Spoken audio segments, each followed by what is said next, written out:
Imagine the whole world pausing for a single evening in March. Not because Brazil are guaranteed to win, but because this match could finally answer the loudest question around Seleção right now. Who are they, really? On March 28th, Brazil traveled to face one of the most fearsome modern sides in international football, France, a team stitched together from pace, power, and tactical ruthlessness, with the likes of Dembélé, Kylian Mbappé, Eduardo Camavinga, and midfield enforcers, such as Aurelien Tchouaméni, forming a frightening engine. But as loud as the noise around France is, Brazil's biggest opponent this spring may not be the French 11 at all. It may be Brazil's own instability. Since Carlo Ancelotti took charge in June, he has overseen 8 matches, and every fixture has exposed the same recurring problem. The coach seems trapped in a cycle of endless experiments.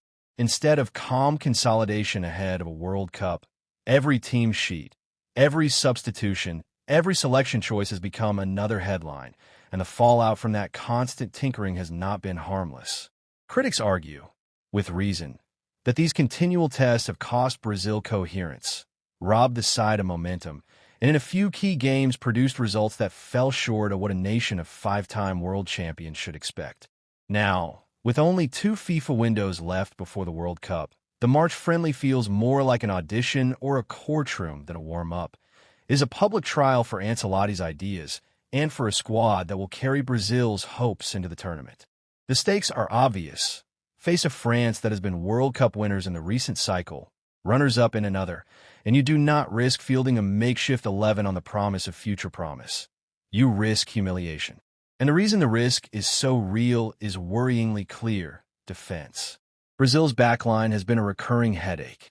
Éder Militão's injury opened a door that has been hard to close. Gabriel, when given repeated chances, has not always seized them, making mistakes in matches such as those with Japan and Tunisia that have directly cost the team calm and control. Those errors force Ancelotti to weigh options he may have preferred to avoid. Go back to experienced, steadier stoppers like Murillo or Bremer. Give young Torres a chance to stabilize. Each choice carries trade-offs in chemistry, in pace against Mbappe, and in how the fullbacks are asked to balance attack and defense. In midfield, the issues are no less tangible. The preferred 4-2-3-1 has not given Brazil the midfield dominance they need against top opponents. Bruno Guimarães is a world-class operator, but he cannot be expected to do everything alone when teams like France press with numbers and intelligence. That leaves space for other candidates. Will Ancelotti pair Bruno with a creative partner like Andreas Pereira, a dynamic runner such as Matheus Pereira, or a more disciplined protector like Douglas Luiz? The answer will shape how Brazil control possession, how they build from the back, and whether the attack gets the supply lines it needs. Speaking of attack, Brazil's frontline questions are as loud as ever.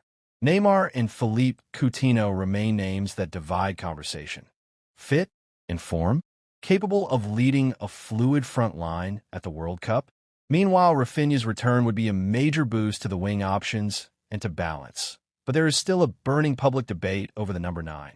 The fans seem fatigued with Richarlison, many calling for a change. Supporters and pundits argue about Gabriel Jesus, about handing a chance to a young rising striker, or even about reimagining Neymar as a false 9 to free up movement and creativity.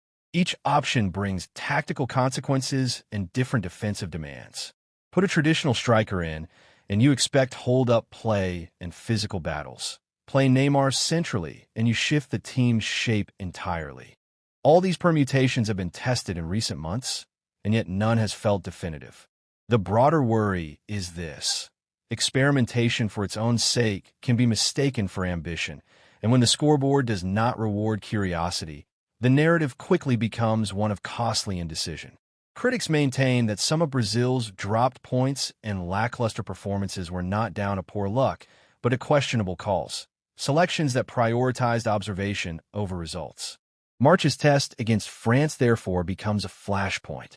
Ancelotti must decide whether to show his best, settled 11, calm, compact, and disciplined, or to persist with trial and error and hope the outcomes justify the method. The consequences of getting that call wrong go beyond a single friendly. A heavy defeat or a disjointed performance could dent morale, harden public opinion, and force selection dilemmas into the World Cup build-up. Conversely, a clear, convincing display in Paris would do more than secure bragging rights. It would prove that Brazil can take on modern football's elite and respond to pressure with clarity rather than chaos. Fans and analysts will also be watching specific matchups. Can Brazil's defense survive Mbappe's explosive runs? Will the midfield find a balance to stifle France's tempo? Can Brazil's attack convert the chances it will create against a disciplined and compact French backline? Beyond tactics, the match is a test of Ancelotti's judgment. Is he a coach who finally trusts a stable core? Or is he still hunting for an idea that will suddenly make everything click? The smart play for Ancelotti might be to prioritize balance. A backline that is compact and experienced enough to handle pace. A midfield pairing that supports Bruno rather than isolates him. And an attack that blends youth and guile while keeping Neymar's role clear. If that sounds obvious, it's because the obvious is often the hardest choice when managerial temperament leans toward the experimental. The truth is, Brazil do have the raw material, world-class individuals, depth across positions, and a tradition of attacking excellence. But raw talent does not win tournaments without organization. March 28th is not a deadline, but it is an indicator. A performance full of cohesion will buy Ancelotti goodwill and narrow the debates. A messy, inconclusive night will widen them. For the players, it is a chance to stamp their passports to the World Cup squad. For Ancelotti, it is a final moment to show whether he will steady the ship or continue to probe for a perfect formula. So when Brazil walk onto the pitch in Paris, it will feel less like a single fixture and more like a referendum. On tactical patience, on squad selection wisdom, on whether Seleção can turn its internal turbulence into collective clarity. The world will watch, and for Brazil the question remains the same.